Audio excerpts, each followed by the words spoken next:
This is Optimal Health Daily, episode 1690, The Ultimate Guide to Caffeine, Part 1, by Taylor Scher with nerdfitness.com. And I'm Dr. Neil, your very own personal narrator. Happy Monday and welcome to another edition of Optimal Health Daily, where I read some of the best blogs covering health and fitness, kind of like an ongoing audiobook, and always with a bit of my commentary at the end. Now don't forget, we have a bunch of shows where we narrate blogs for you. Just search for Optimal Living Daily to find all of them. Now today's post is a bit longer than what I typically narrate, so I'll read the first half today and then finish it up for you tomorrow. So with that, let's get right to the first half as we optimize your life. The Ultimate Guide to Caffeine, Part 1, by Taylor Scher with nerdfitness.com. 90% of Americans consume caffeine daily, and 8 out of 10 drink coffee. If you spend all day at a desk job, I'm going to guess you make a few trips to the break room for a cup of joe every day just to get through the day. Is this okay? Or should caffeine be avoided? Caffeine, like the Master Sword or Mario's Star Power, can be a great tool when used properly to help you slay your next dragon. However, caffeine is kind of like getting a green shell in Mario Kart. It's readily available, can certainly help you win, but has to be used properly, or it can end up doing more harm than good. Fortunately for you, we've done all the research, so you don't have to. Today and tomorrow, you will learn how to properly wield the power of caffeine. Cue the Zelda treasure box opening music. How caffeine works. Meet Superbrain. Superbrain can do amazing things like help us become a productivity ninja, master habit change, run longer, and lift heavier. However, as we work all day long, a chemical called adenosine builds up and binds to receptors in our brains, and we get tired. Adenosine is Superbrain's personal kryptonite. Fortunately, this is normally where Superbrain's pal, caffeine, saves the day. Caffeine blocks the adenosine from binding to receptors, and Superbrain is free from any groggy and debilitating effects. Essentially, it's like encasing adenosine in a lead, kryptonite-proof box. But wait, there's more. Now that the bad stuff is blocked from slowing down your brain, your neurons start firing faster, freeing up your brain to work overtime. Now that your brain is working extra hard, it thinks something really important must be going on outside, so it releases adrenaline and dopamine. These two chemicals can help Superbrain dominate, including kicking the out of this ferocious T-Rex. Coffee, tea, and calories. Let's say you just finished a 1-mile run and burning roughly around 100 calories. So you decide to reward yourself for being healthy by popping into your local Starbucks and grabbing your favorite orange mocha frappuccino.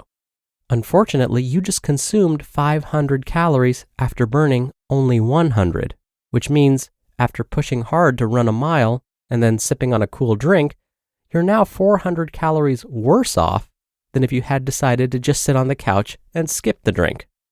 Now, while undoubtedly delicious, a few smarter drink choices can dramatically improve your progress. Be aware of your caffeinated drink choices. Stick to black coffee, espresso, or tea, especially green tea, if weight loss is your primary goal. You may even notice that caffeine from an espresso shot hits your body differently than with an equivalent amount of tea or black coffee. Know what you are drinking.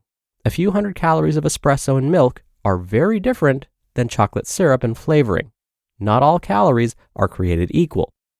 If you plan to wield caffeine like the hammer of Thor, you need to have a rough understanding of the calories and caffeine in each drink. If you opt for a fancier coffee drink, you need to know what you're drinking, or you could end up sipping on a 500 or more calorie beverage. Now that you're avoiding the triple chocolate whipped cream frappuccino, let's talk about how much caffeine you should drink. How much caffeine is the right amount? If used properly, caffeine can help you muster the motivation to never miss a workout, energize your routine, and kickstart your metabolism. When used improperly, a caffeine addiction can drag down your energy levels all day, and you'll end up consuming more calories than you burned. So, let's figure out the correct amount. The average American consumes around 250 milligrams of caffeine per day. That's about 2 small cups of coffee, or 3.33, repeating of course, shots of espresso. Note, the average cup of coffee can vary greatly in caffeine content. Some coffee shops may be brewing coffee at 100 milligrams per cup, while others, Starbucks, can exceed 300 milligrams per cup. To get the best of both worlds, you want to consume as little caffeine as possible while still receiving the benefits of the caffeine boost. You don't need to drink an extra large coffee to get the benefits of caffeine. Especially if you haven't yet built up a tolerance, you'll be able to get a full boost from a very small amount. On the low end, take your body weight in pounds and divide by 2. Drink that number in milligrams of caffeine. Or if you prefer the metric system, consume 1 milligram of caffeine per kilogram of body weight. On the high end, take that number and multiply by 5. You shouldn't need to exceed this amount in a single day. If you do, you'll probably experience diminishing returns. Or worse, the coffee could be negatively affecting you, causing things like restlessness, irritability, sleep problems, or an upset stomach. Start on the low end and work your way up until you notice that caffeine boost. If you're wired with a single small cup of coffee, stop. When you opt for the extra large unnecessarily, you train your body to need an extra large. Weight and body composition aside, caffeine affects everyone differently. Listen to your body and learn from it. Harder, better, faster, stronger. Caffeine and working out. You name it, caffeine can potentially improve it. Endurance, strength, concentration, creativity, even your metabolism. Caffeine can be like real-world NZT. It works both physically and psychologically, though everybody reacts to it differently. In one study, subjects who consumed coffee performed significantly better when performing the deadlift, bench press, and squat. If cycling or running is your thing, another study found caffeine improved endurance. It has even been shown to reduce delayed onset muscle soreness, or DOMS. In fact, 3 out of 4 Olympic athletes have caffeine before their competitions. Our advice? Try it out. If it works for you, run with it. But don't use it all day, every day, or you'll stop seeing its effects. If not used in moderation, it can become just another hurdle. To be continued.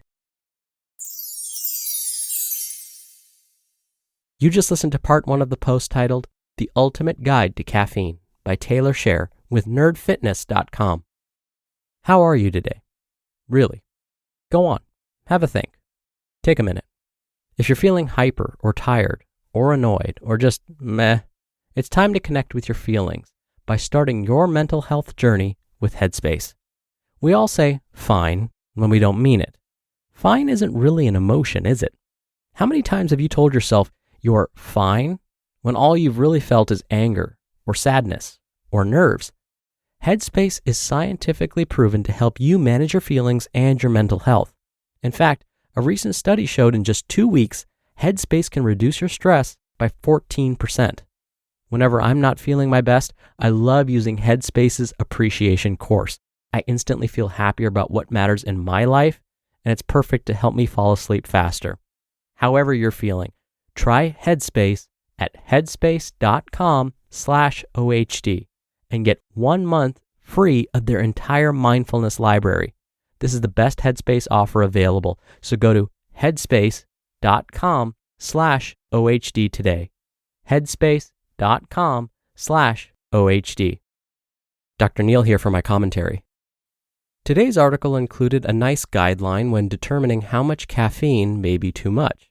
Today's author, Taylor, described taking your body weight in pounds, dividing it by 2, and then multiplying that number by 5.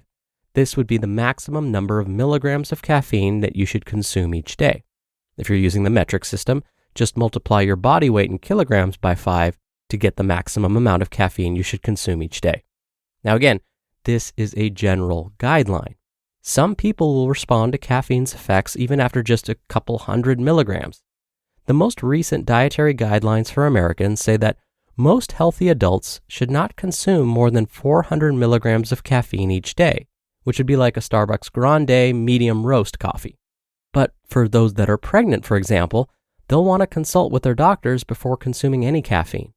Those with pre-existing conditions like ulcers, IBS, or inflammatory bowel disease may also need to avoid caffeine because it can aggravate those conditions.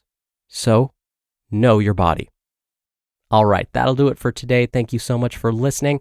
I'll be back here tomorrow to finish up this post, so I'll see you there where your optimal life awaits.